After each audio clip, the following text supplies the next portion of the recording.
40 வருடங்களுக்கு முன்னால் இருந்த நிலைமை வேறு. இப்போ வந்து பொதுவாக வந்து ஆண்களுக்கான ஸ்பெர்ம் கவுண்ட் வந்து ரொம்ப குறைஞ்சிருக்கு அப்படின்னு பல பேர் சொல்கிறாங்க. One person is working on one place, இன்னொருத்தர் இன்னொரு இடத்துல இருக்காங்க. For them to meet at the right time is not available. Time is not available. Job, career wise. அதே சமயம் நிறைய பேர் கொஞ்ச நாள் இருந்துட்டு குழந்தை இல்லைனாலே டிவோர்ஸ் பண்ணிக்கிறாங்க. அந்த மாதிரி பல காரணம் இருக்குது. ஒவ்வொருத்தர் ஒவ்வொரு ஊரில் ஒர்க் பண்ணுறச்சே they miss the time and they miss everything. அந்த மாதிரி they should understand each other and find out and then get together at time.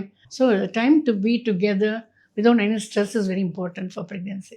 ஆண்களுக்கு இப்படி பாதிப்பு இருக்கிற மாதிரி பெண்களுக்கு எப்படிப்பட்ட பாதிப்புகள் இருக்குது? பெண்களுக்கு மாதவிடாய் வராமல் போகலாம், வந்தால் இர்ரெகுலர் பீரியட்ஸ் வரலாம், கருமுட்டை மாதத்தில் ஒரு நாள் தான் வரும். அது யூஸ்வலி 14 நாள் பிஃபோர் மென்சஸ் வரும். அந்த டே மிஸ் பண்ணி தாறுமாறாக வந்தால் தினம் when to have sex. So so many adjustments to be done to get pregnant. அதை கரெக்டாக பார்த்து நம்ம doctor should find out for the reason their living together அந்த கரெக்ட் டேட்டா இல்லையா, எப்போ ஓவலேஷன் ஆகுது, ஹஸ்பண்ட் உயிரினங்கள் எண்ணிக்கை வடிவம் சரியாக இருக்கா இல்லையா, தப்பாக இருக்கா, லோவாக இருக்கா, அசைவு இல்லையா.